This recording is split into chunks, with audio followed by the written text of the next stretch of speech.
25 years of experience in strategy and management and consultancy.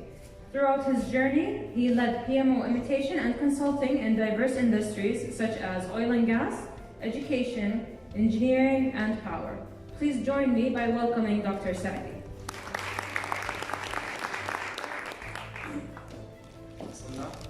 Thank you very much and welcome today. Let me go directly into the topic. Let's start about Vision 2030. In Vision 2030 and its transformation programs, there are very critical numbers. 40% public spending should be done by private sector, 270 billion of local content and 450,000 jobs. All these can be translated into what? Do we have the needed competencies and capacities and resources to do all these locally? Another thing, if you look at one of the documents of Vision 2030, the Ministry of Economy and Planning targets non-performing projects to drop from 30 to 10, delayed projects from 70 to 40, and performance measurement and management in public entities to go from 10 to 100%. Then another one from also Ministry of Labor, we talk about providing citizens. It's talking about citizens, the beneficiaries, not only employees, okay, but this includes also the unemployed, with the knowledge and skills to meet the future need of the labor market, empower women, and expand even to non-profit sector. And downstairs shows the unemployment should go also down, increased proportion of female up. All these are very challenging perspectives. This is the first aspect. The second point, I need to borrow a law from USA. It's called the PMI KSA, Program Management Improvement Accountability Act.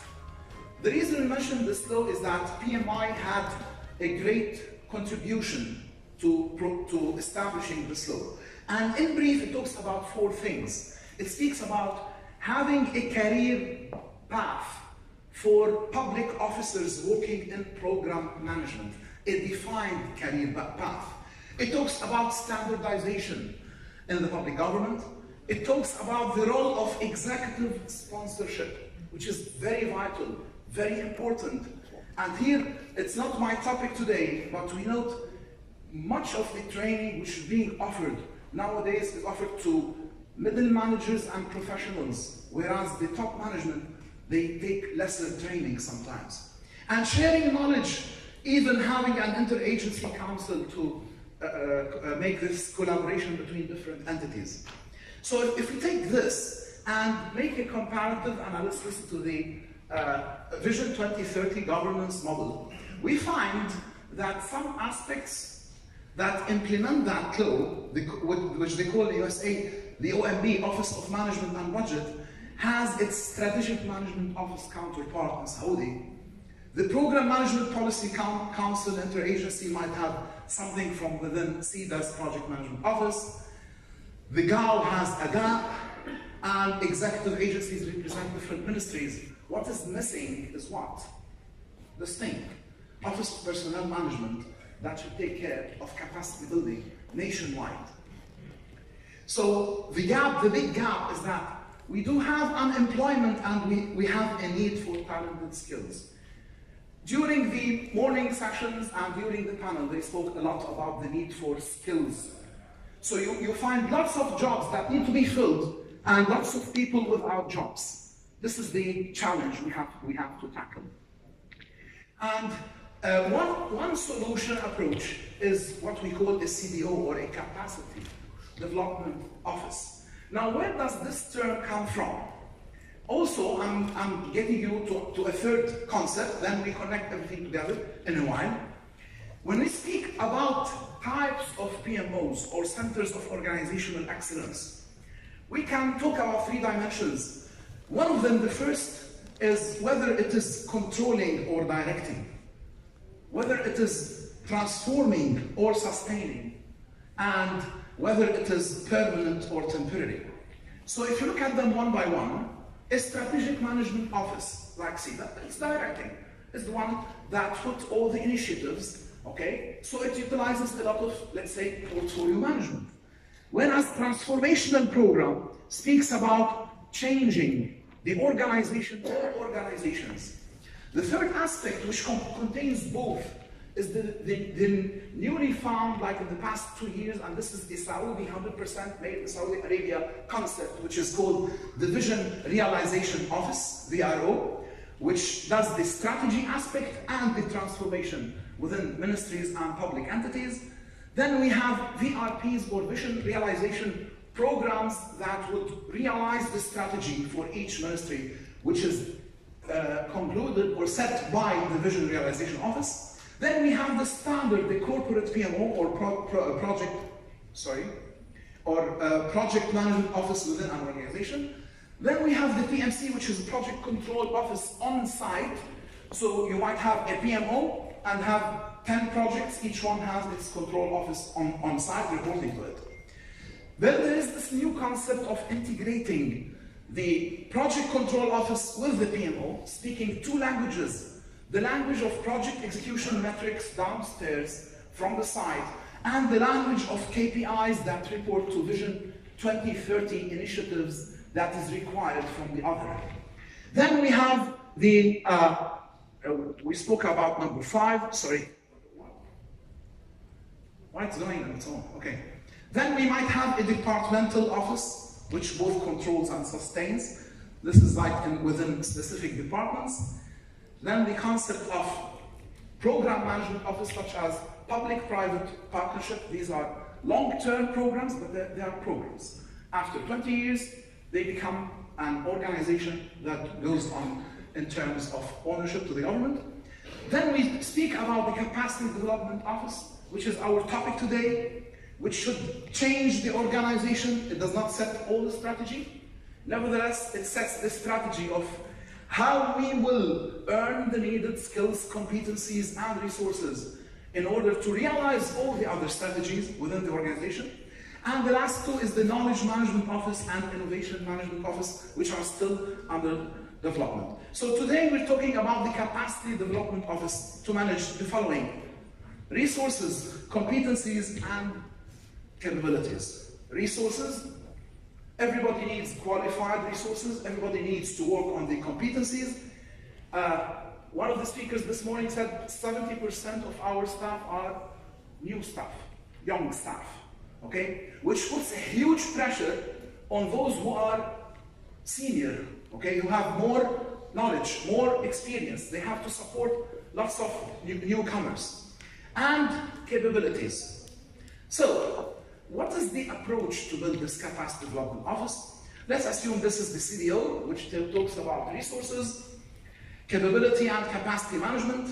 The first thing is that it speaks to top management. And top management has a vision, has strategic objectives. They want to reach from point A to point B. Often, these objectives are taken from Vision 2030 initiatives, okay? So these are the strategic objectives. Or it could be organizational pains or issues. Why do we initiate projects in the first place? Either to realize an objective or to solve a problem. So this is set by the strategy, and what we take is what are the requirements in terms of resources, capabilities, and capacity, and we own them. Then with HR officers, human resource officers, one of the very interesting organizations in Saudi Arabia, we had a meeting with them a couple of months back, and they work on HR, human resources, and they manage projects. So what they did, they actually got their HR managers to take a PMP certification, and then they became human resource project managers. This is a wonderful combination because these people know how to solve the scarcity of resources problem, how to work on the competencies of people. But now they don't know only HR, they know also project management. And this is the whole idea about the CDO. They take care of acquisition and talent management and career development.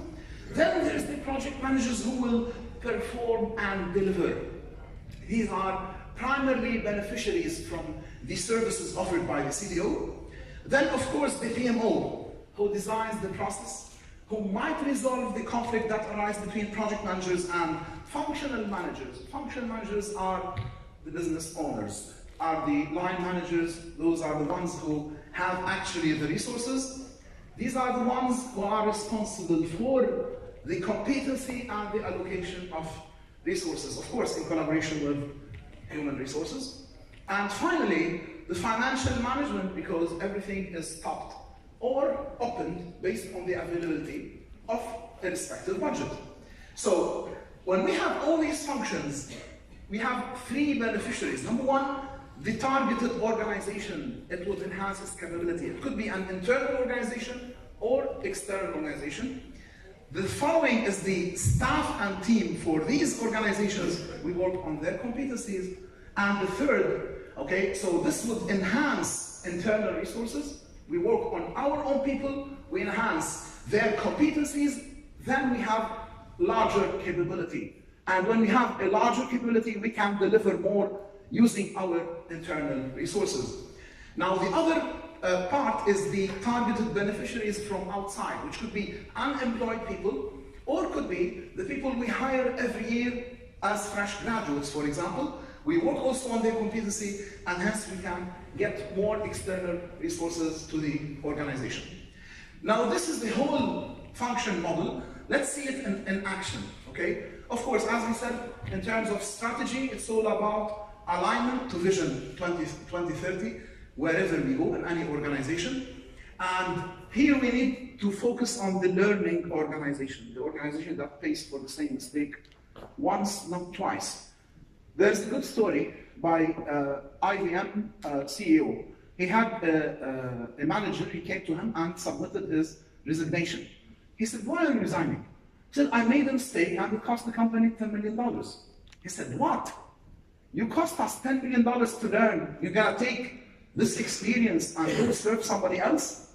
Stick around and make sure it does not happen twice.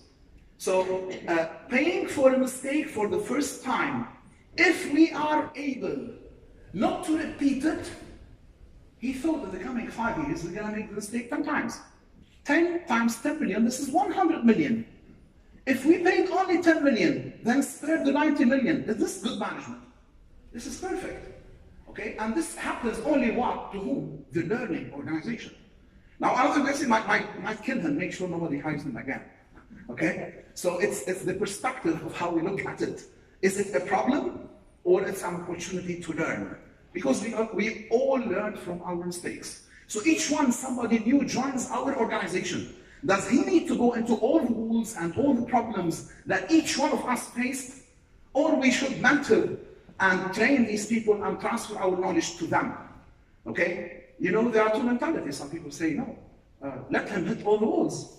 Why should I teach him? Give him my secret of trade. Okay? This individualism does not serve building an organization or a system.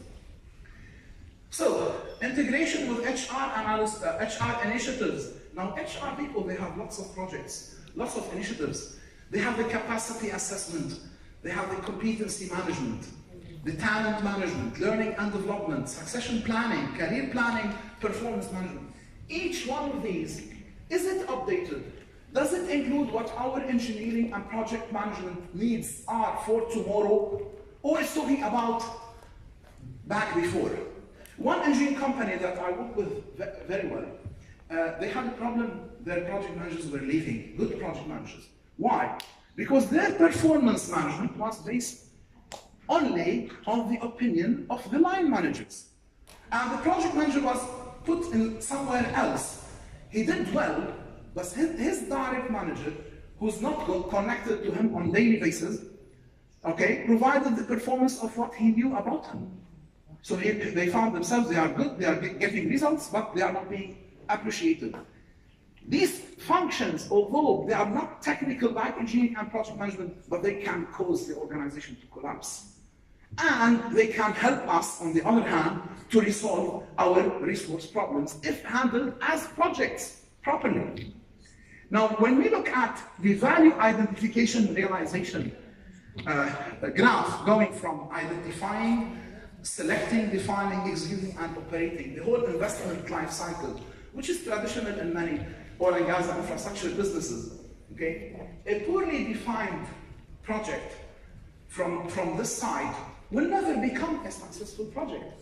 Okay? The level of its success varies from C to D, whereas our aim is to go to A. Now, the CDO, what does it do?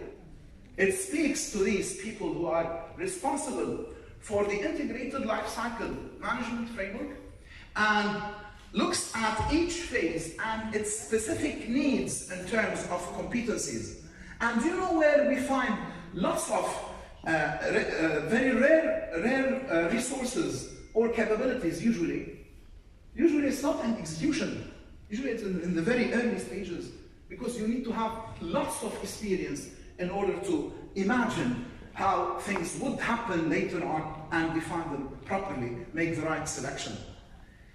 So there are lots of competency frameworks. We can borrow the IMC model, for example, and there are other models. Many organizations like Saadi Adra customize their own.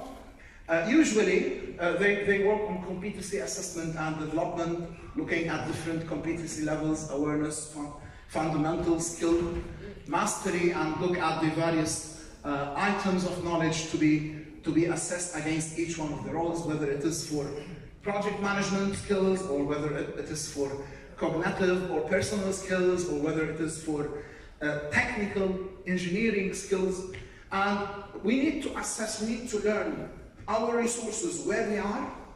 We need to learn where we want to achieve in order to compute the gap. After we have the gap analysis, we can now design the right approach to move from point A to point B.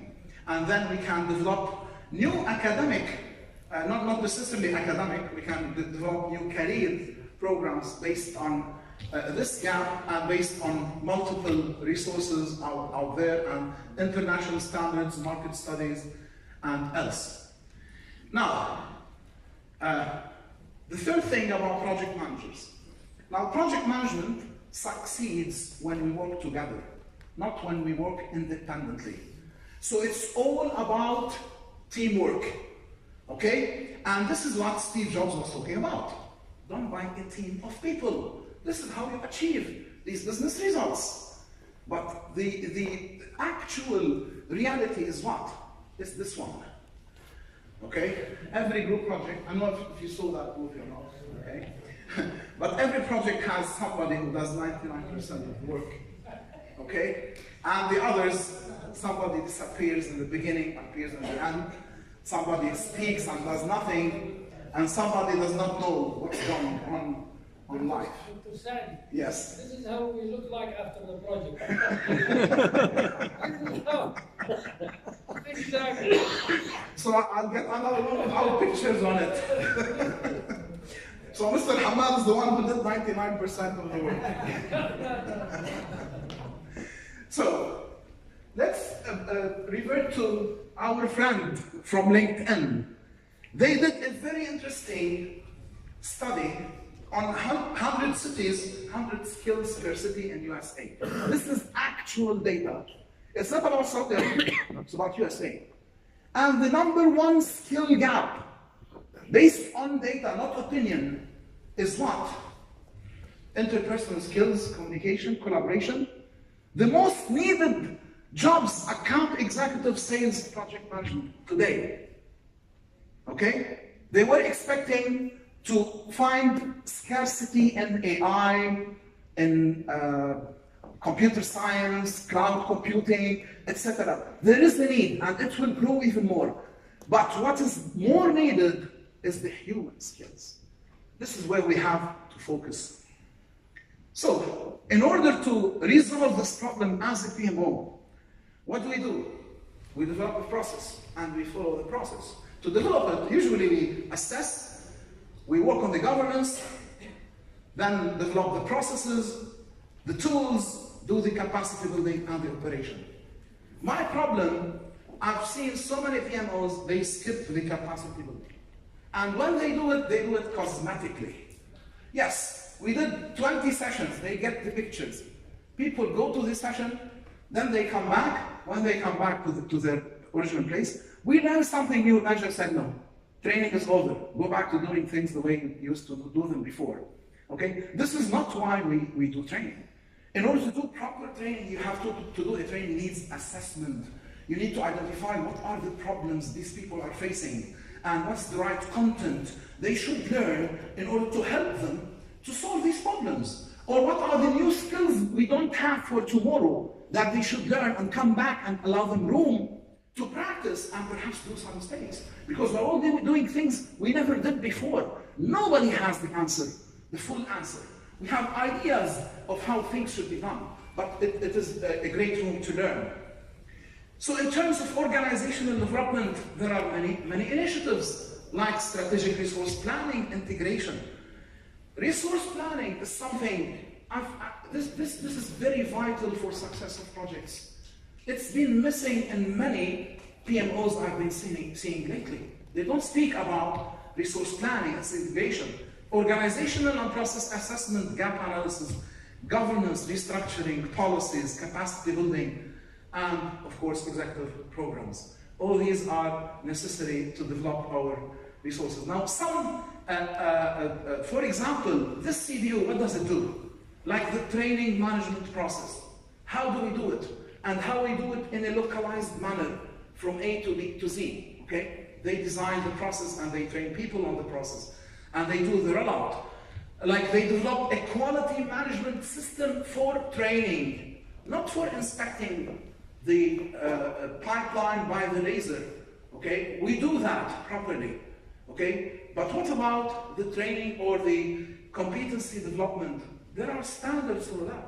There's a body in USA called ACE, and they have a full system, okay? And if you follow the system, you can take training and they give you academic credit from 2,000 universities in the world, including Harvard, okay? How many organizations did it in the Middle East? Only one, okay? Then, this important question, and this question is for PMI board, okay? What if we teach them and they go away? Teach the people, somebody else would steal them. So what do we answer? Okay, the answer is, what if we don't train them and they don't leave and they stay? Okay, so what's the solution from our other friend, Richard Branson? We will train them so that everybody wants them, they become stars, but we'll treat them very well. They don't want to leave. Nobody can keep anybody if he does not want to stay. Okay, so I think this is the answer. Then, of course, there's the use of software to identify what resources we have. Do we have a database that includes all the resources and their competencies? Do we have a governance framework by which the resource, even though you are manager for 100 persons, they are not yours? Okay, you have to allocate them through a system so that we can analyze the performance and the allocation. They are not like chickens, you count the morning and the afternoon. Okay. Then there's the people skills training. This is very important, okay? The ROI on training. What is the ROI? What if we train people and the efficiency increased 0.5% in 2 years? How much does this translate in terms of money and value? Then there are other examples like a national integrated capacity building program or a specific organization, multi-levels. What is interesting to me is the executive for director generals. This is always missing. Then there is another example which was done for power and utilities. Another example for done with universities like a project diploma, or for the health sector, or with French schema business school. And of course the PMI, famous PMI KSA Academy, which we started 2 years ago with programs like project engineer and PMO manager, and it's still, people do not hear a lot about them, but these are focused on the needs, okay? And last thing, how do we get executive to train? And I was asked by many organizations, and we came with a nice idea, okay? Just to put them 3 days in a room, they will not stay. So we took them underwater, okay? And we thought, this is what you learn above the water, and this is what you learn under the water on a boat. Okay? Let's innovate a bit, mix business and pleasure, and they learn a lot. Okay? And we take them to a spot in the Red Sea where there's no mobile phones, so off the grid. So success in management requires we continue to learn. Thank you very much.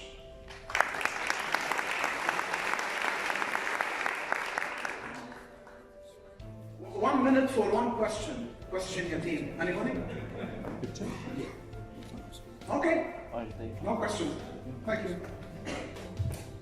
Thank you, Dr. Saadi, for the outstanding presentation. But prior to letting you go off stage, I'd like to invite Mohammed Hamad back to the stage for a short recognition. So our strategy I'd like to also remind you to scan the QR code. Can you please put the correct QR code?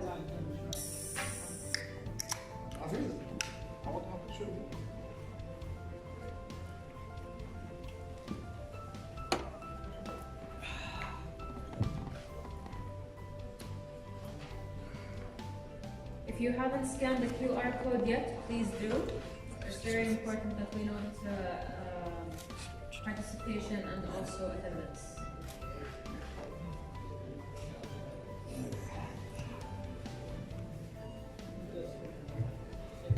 Ladies and gentlemen, Dr. Saadi has been a great contributor to this symposium. The 33 sessions, the 3 panels, the keynote speakers, all that coordination with all the speakers brought from worldwide was organized by this man. So give him a hand. Don't let him take you to the Red Sea to swim with the sharks.